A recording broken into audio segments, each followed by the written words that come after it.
Are you suggesting we ease up on work? No, not really. Well, to a degree, yes, says he, contradicting himself. I mean, but if you get your balance right, it doesn't mean your efficacy or your effectiveness at work will dip. You need to be positive and brave, and eventually, if you work at this positive EI, your productivity will actually go up, whereas you'll still be spending more time doing things that you think you haven't got time to do. So if that makes sense, I'm going to suggest that running multiple marathons back to back will eventually injure you. I mean, I'm a big runner, but you have to have a break. Working flat out all the time will injure you or make you less effective. I think most people understand that. But a lot of people at work, and they want to achieve, they understand it, but they don't do it. They don't have a break. They don't take a rest.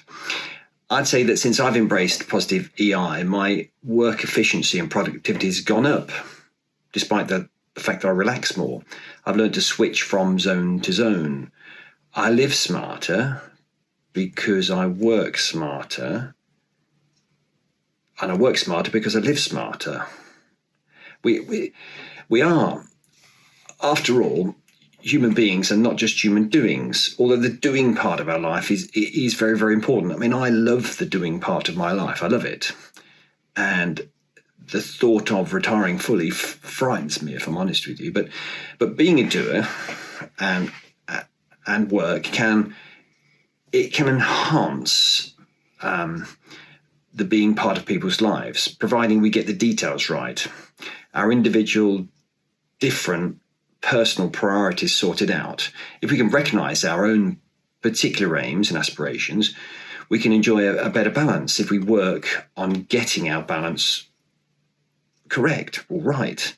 If you get it right, and once I'd worked out and changed, my life became more glide than grind.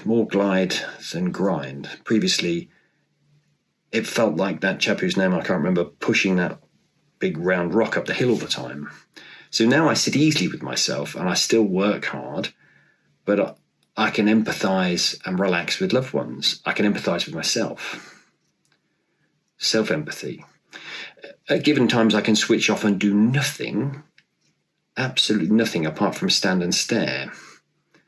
It's meditative, it's rejuvenating, it's restful, and it rebuilds me.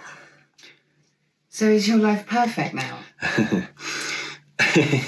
So I'm pretty sure that perfection as a paradigm is a myth. People say it a lot, perfect, but I'm not sure perfection exists. Being a human being can be tough. Most of us as human beings will experience tough experiences. But we can, if we work at it, just about have it all. I know that sounds a bit glib and a bit tacky, but we can, within the realms of our subjective individual reality. So in the past, I've worked so hard, I've experienced entering into that one-dimensional, too busy for anything else apart from work, grey zone, where I'm overtly serious, where I've not got time for anything apart from work. I felt that sliding into the burnout zone where my cognitive abilities began to fail.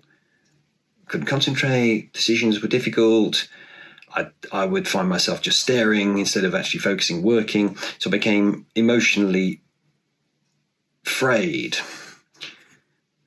When I had burnout, I became distant and angry, and then I went into what I'm going to call the black zone.